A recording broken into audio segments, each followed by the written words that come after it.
Merci. Et merci à cette organisation impeccable de ce congrès.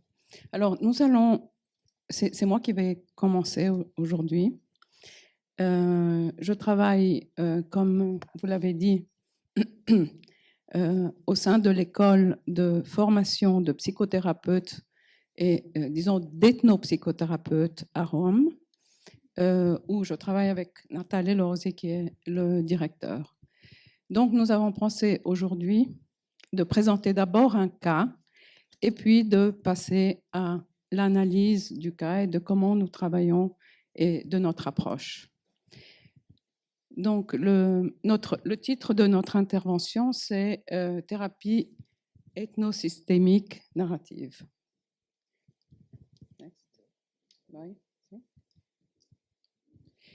Et nous avons intitulé ce cas Fatoumata ou la malédiction. Alors, et la malédiction. Alors, Fatoumata vient au sein de notre service où nous avons une consultation en ethno-systémique et narrative. Et elle a 20 ans quand elle se présente en consultation. Elle est gambienne et se trouve en Italie depuis 4 ans, où on lui a octroyé une protection internationale. Quand elle avait 22 ans, en Gambie, sa famille décide de la marier. Elle refuse catégoriquement ce mariage, arrangé par sa grand-mère, elle nous dira plus tard qu'elle appelle la sorcière, et elle s'enfuit du village. Elle arrivera en Italie quelques mois après avoir passé, comme tous les migrants, par l'enfer, la Libye, etc. Elle est d'abord passée, quand elle a eu ses premiers symptômes, elle est d'abord passée par un centre d'accueil. Elle y travaillera en tant que médiatrice culturelle. Mais juste avant la consultation, elle décide de changer de travail, car le rôle de médiatrice la fait trop souffrir.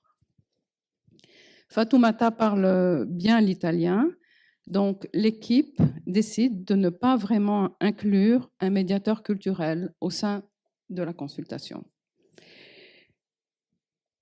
Alors là, je vais peut-être vous faire voir comment notre dispositif. Donc nous travaillons avec un thérapeute principal et on est entouré de co-thérapeutes. Les co-thérapeutes peuvent être des psychologues, peuvent être des anthropologues ou des personnes avec lesquelles on peut travailler. Nous accompagnons d'un médiateur culturel ou d'un ethnoclinicien, d'un médiateur ethnoclinique. Et comme vous le voyez dans cette slide, nous acceptons évidemment des patients avec leur famille, mais ils peuvent aussi venir avec leurs amis, avec leur réseau, s'ils veulent, avec leur avocat, parce que souvent ils viennent avec un avocat qui plaide leur cause. On a aussi certaines fois inclus des marabouts.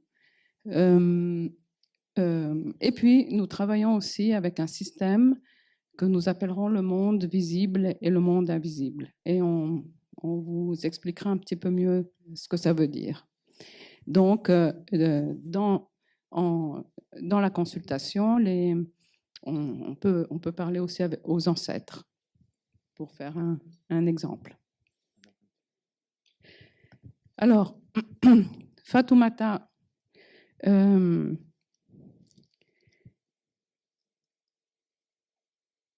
savions pourquoi Fatoumata vient en consultation, car elle est accompagnée par une psychothérapeute du centre d'accueil où elle a travaillé et qui nous fera part de son histoire et des symptômes qui l'ont poussée à faire une ethnopsychothérapie. Et ce n'est pas la première qu'elle fait. car Fatoumata est passée par la psychiatrie. On lui a fait un diagnostic de dépression, puis par une ethnopsychanalyse, mais sans aucune utilité. Son symptôme subsiste. Et donc, son symptôme, c'est... alors, Fatoumata s'évanouit. Elle s'évanouit soudainement dans la rue ou ailleurs. Et la dernière fois qu'elle s'est évanouie, elle a fini aux urgences, mais les examens médicaux n'ont rien relevé.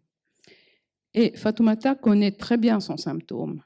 Elle va tout de suite nous dire qu'il a commencé le jour après avoir été désinfibulée. L'infibulation, comme vous le savez, constitue une mutilation génitale féminine, une MGF en français, et elle est illégale évidemment en Gambie et dans la plupart des pays du monde.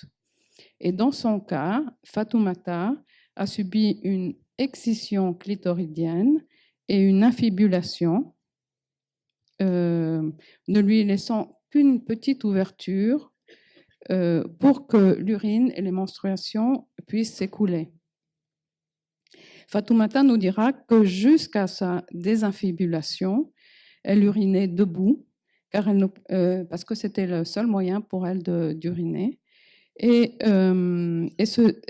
ceci, elle pouvait le faire seulement le soir après avoir travaillé, et sans pour cela parler aussi de tous les problèmes gynécologiques qu'elle avait. Donc, elle décide avec conviction pour une désinfibulation qu'elle fera dans un service de gynécologie d'un grand hôpital à Rome. Et puis, nous verrons aussi sur son profil Facebook sa photo suivie par Stop FGM, c'est-à-dire arrêter les MGF. Donc, une militante. Et donc, pourquoi ces évanouissements? Alors, le dispositif, vous l'avez vu ici, sera formé d'un thérapeute principal, et ce sera Natale, et de 3 thérapeutes, co-thérapeutes, dont moi-même, Luca et Daniela, et de la psychothérapeute du centre d'accueil, Barbara, qui connaît bien Fatoumata. Alors, Fatoumata, son histoire, c'est quand elle avait 4 ans, sa grand-mère, qu'elle appellera la sorcière, l'a amenée en dehors du village, au rythme des tambours et des prières, sous les regards des hommes du village. Et elle se rappelle de la douleur causée par l'excision et l'infibulation. Elle hurle et elle se rappelle des cris des autres petites filles. Lors d'une consultation, elle évoquera la scène dans le jeu de sable. Peut-être si tu peux faire voir. Alors, est-ce que vous voyez? Nous utilisons aussi les objets flottants. Et dans notre consultation, nous avons des tas d'objets sur les scaffali, comment on dit, sur les étagères. Et étant donné qu'elle n'arrivait pas à s'exprimer, à dire ce qui s'était passé, on lui a demandé de le faire avec les objets. Et là, vous voyez qu'elle a mis des objets à l'intérieur de du jeu de sable, justement, sur le sable, où elle évoque son village et le moment où, il y a eu où elle a subi l'excision et l'infibulation. Et elle nous raconte aussi qu'il y avait des enfants très petits, donc elle a pris un bébé qu'elle a mis. Et elle ne pouvait pas exprimer tout ça, et donc elle l'a exprimé à travers les objets. Donc, Fatoumata a décidé seule pour une désinfibulation. Elle l'a fait donc contre la tradition de sa famille. Une désinfibulation est nécessaire lors du mariage, mais Fatoumata l'a faite hors du mariage. Et surtout, elle ne l'avait pas dit à sa mère qui vit en Gambie, ni à son oncle qui vit à Rome. Son fiancé, Martin, qui vit à Londres, est au courant, mais lui dit ne t'en fais pas, il la tranquillise. Tu pouvais très bien le faire, c'est une question médicale. Cependant, Fatoumata se rend compte qu'elle a enfreint tous les codes culturels liés à cette pratique. Et avec cette prise de conscience, elle commence à s'évanouir, à oublier tout quand elle s'évanouit et avoir peur de mourir. Donc, elle va nous dévoiler ce premier secret. Comme nous l'avons dit, sa mère, Aïcha, ne sait pas que Fatoumata a été réouverte. Elle va dire ça, j'ai été réouverte. Et ceci constitue une énorme souffrance qu'elle n'arrive pas à supporter. Et elle nous dit, mais comment réagira-t-elle? Sera-t-elle en colère? Je vais lui provoquer une grande douleur, j'en suis sûre. Elle m'abandonnera et j'ai toujours besoin d'elle. Et si je vais en Gambie, ce sera suffisant de me regarder dans les yeux pour comprendre que j'ai été réouverte. Et si elle comprendra ça, elle me rejettera. Et elle est tout pour moi. Donc Fatoumata, c'est une médiatrice culturelle, une femme intelligente, c'est une opératrice, elle travaille avec les migrants, elle est témoin active de la campagne contre les mutilations génitales féminines, et quand elle parle de sa mère, elle parle comme une petite enfant, comme une petite fille. Et puis à un certain moment, elle nous demandera de l'aider et de le dire à sa mère Aïcha. On pourrait peut-être l'appeler par WhatsApp. Et nous, on dit pourquoi pas. Nous lui demanderons justement de faire ce jeu de sable pour comprendre un peu mieux comment elle se positionne par rapport à son secret, à son monde d'ici et de là-bas, en Gambie. Et ça, c'est un autre jeu de sable qu'on lui demandera de faire. Elle prendra des objets, elle prendra des objets disposés sur la librairie, un à un. D'abord la petite fille, puis le monde, la maison, les palmes, le seau, le vieux sage, le miroir qu'elle va regarder longtemps avant de lui trouver une position au centre. Puis, une fois voilée, et on s'est demandé, mais c'est Fatoumata, musulmane, croyante, ou bien c'est les bonnes sœurs avec qui elle vit, ou la Madonna. Puis elle va prendre une montre, un téléphone, et enfin ma falda, non? La gamine sans âge, assise devant ce téléphone. Donc c'est elle assise devant ce téléphone.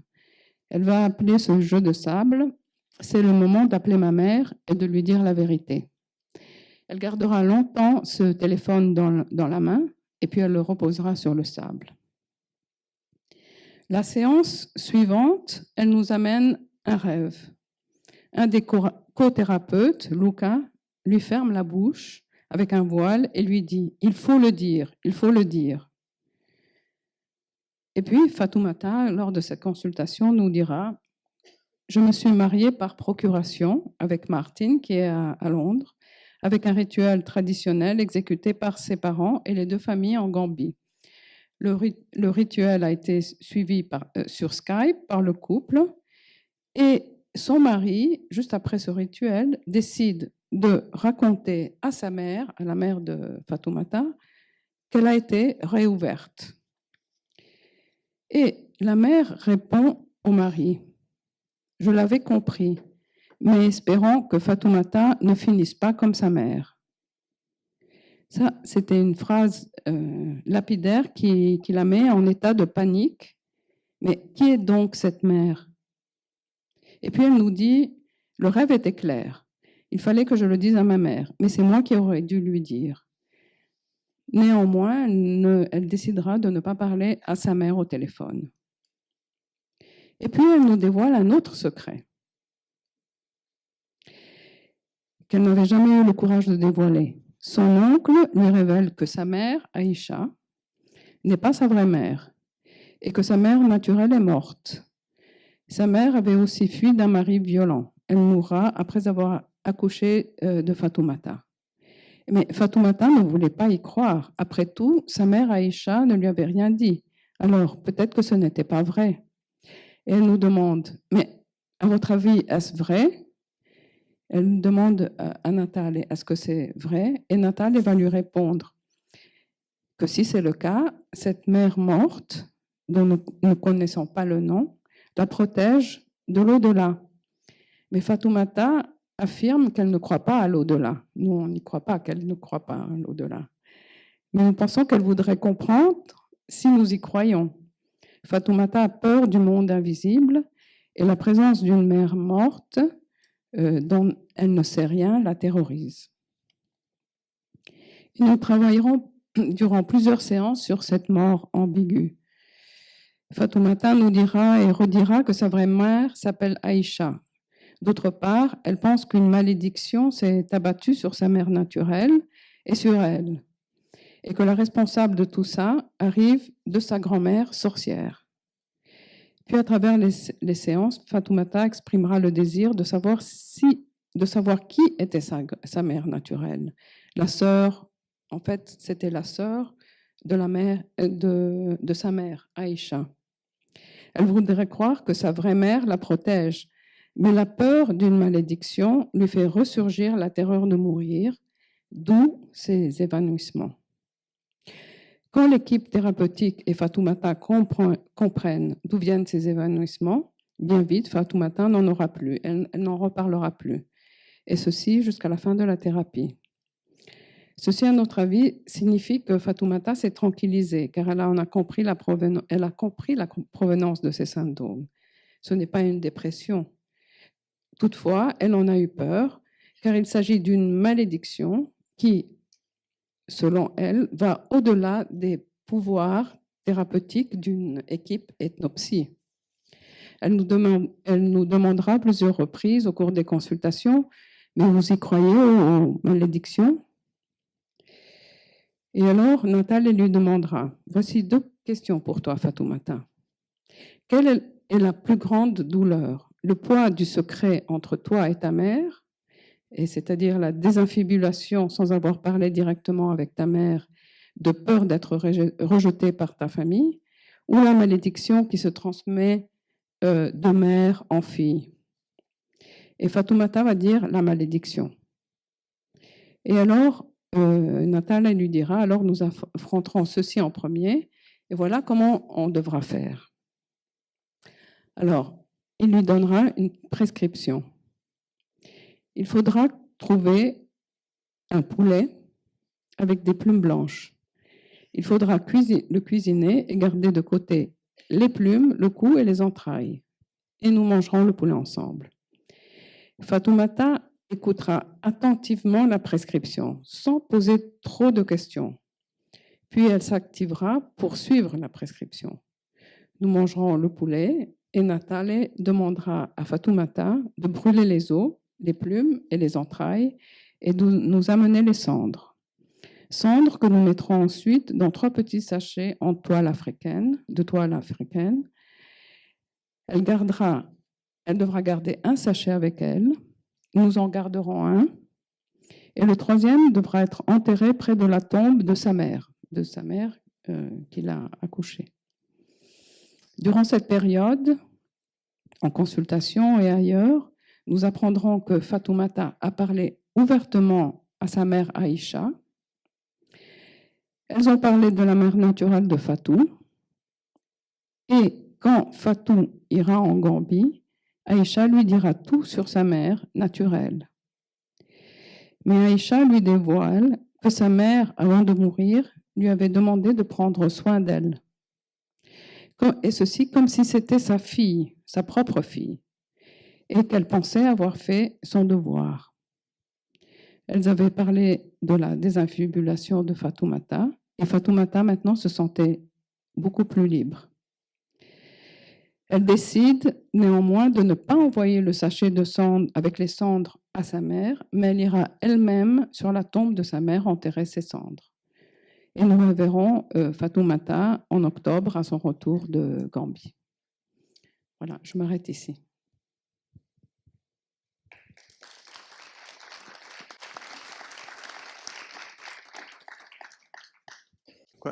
Nous avons utilisé 19 minutes. Et moi,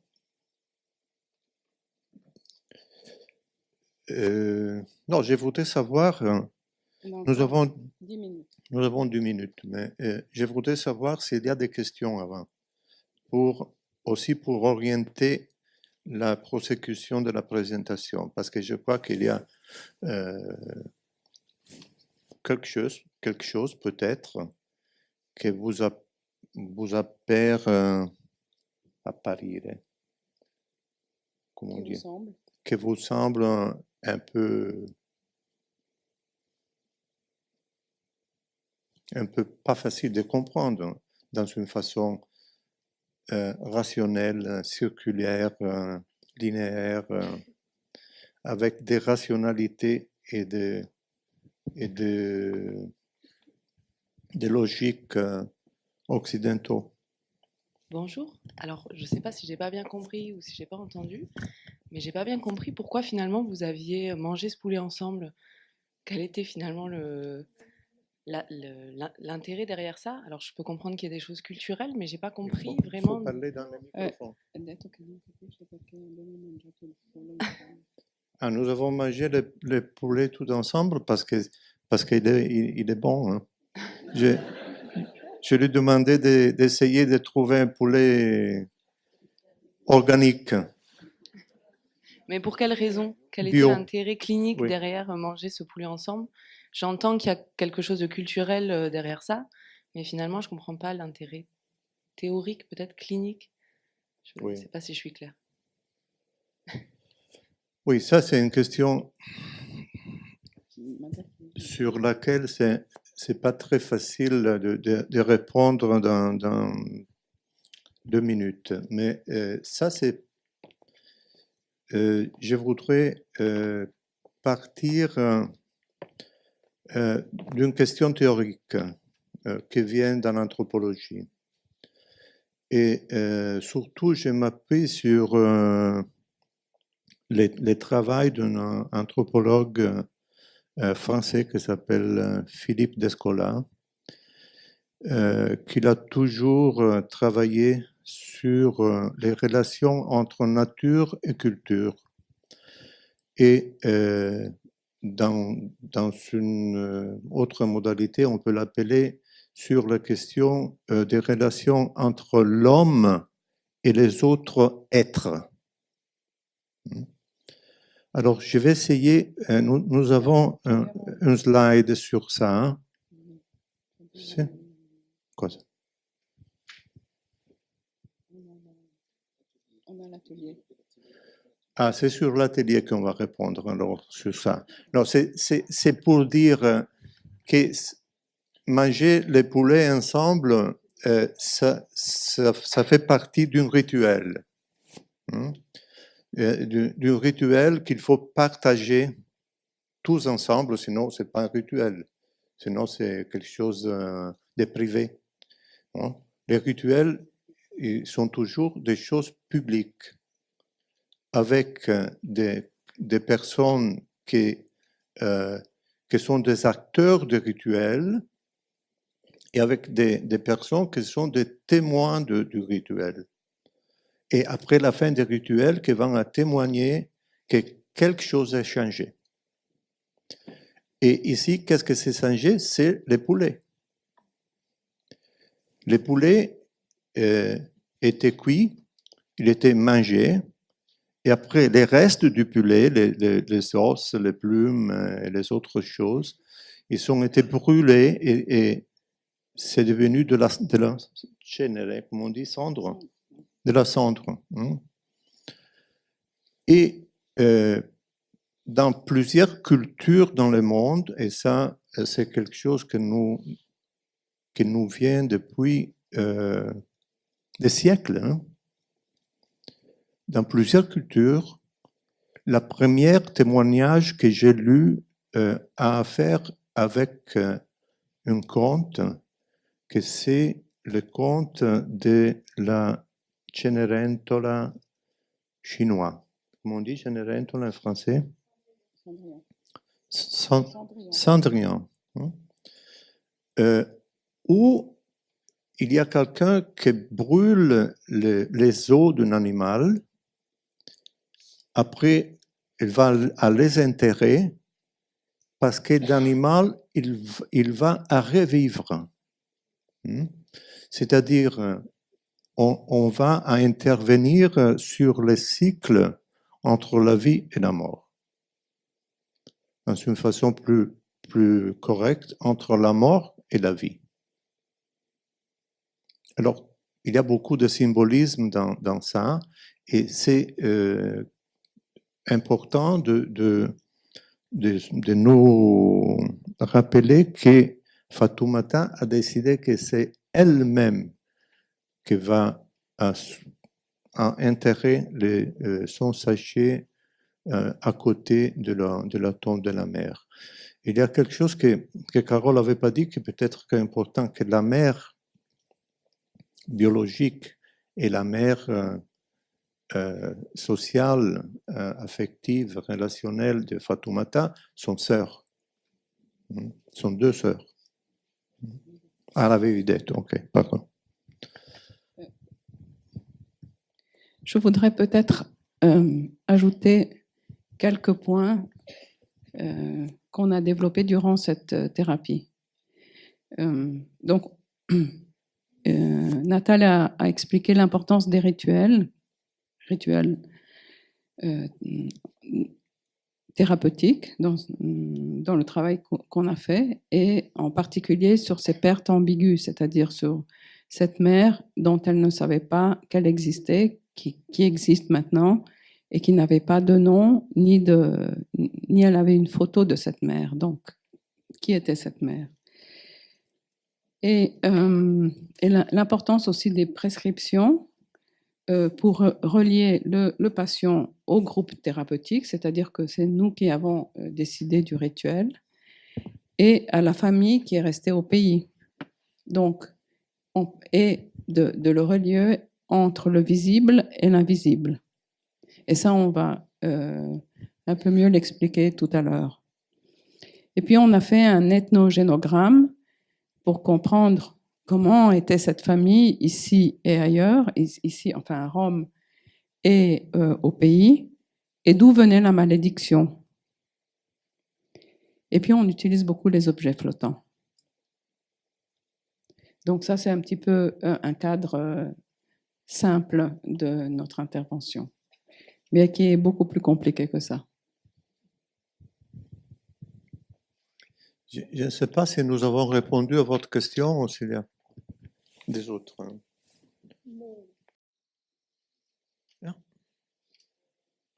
Alors, je voudrais dire quelque chose qui est aussi connecté avec des problématiques qui ont été discutées ce matin sur la question de la diagnostic, dans laquelle nous partons du fait que nos clients sont passés en général par différents services avant de venir en consultation chez nous.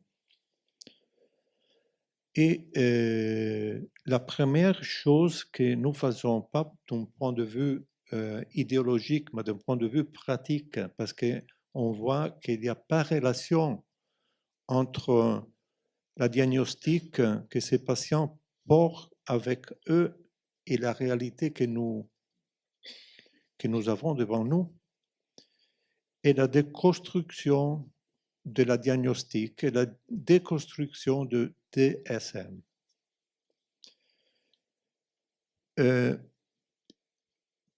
Mais après avoir fait une déconstruction, il faut reconstruire. Et pour reconstruire, nous faisons référence au répertoire de la littérature. On ne fait pas référence à quelques approches psychologiques. Et notre idée est qu'en particulier, la littérature constitue le plus vaste répertoire de descriptions de la réalité et aussi de la réalité du malaise. et les contes et leur structure contiennent les vicissitudes des personnes, critères pour une classification du monde. Et on fait référence sur ça aux travaux de Italo Calvino sur le conte italien, mais aussi, surtout, sur les travaux des ethnologues russes à partir des propres, sur les questions de fonction et de la structure des contes qui est toujours la même et est universelle dans tout le monde. Et les clients nous amènent leurs vicissitudes, douleurs, peurs, et non pas leur pathologie, non pas leur diagnostic. Alors, il faut transformer un diagnostic qui est une sorte d'histoire qui ammala, comme on dit ammala, qui rend malade, à une histoire qui soigne. Et pour faire ça, on fait référence à plusieurs autres auteurs, mais je n'ai pas le temps de parler de ça. Il faut faire l'école, ça a une durée de 4 ans. Si vous voulez venir à Rome, les ports sont ouverts. Et on ne peut pas synthétiser tout ça maintenant, mais nous avons eu seulement, il faut faire une synthèse de contenu de tous les contes.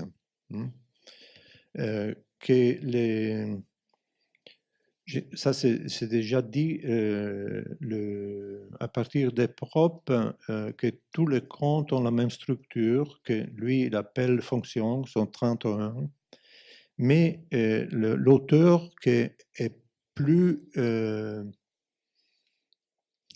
comme on dit, utile d'un point de vue clinique, est un auteur pas connu, pas tellement connu. Il est danois, qui s'appelle Holbeck, qui parle du répertoire du conte qui contient une structure universelle, qui fait référence à 4 axes. Les rapports entre les hommes et les femmes, les rapports entre humbles et puissants, les rapports entre les générations et les rapports entre le monde visible et le monde invisible.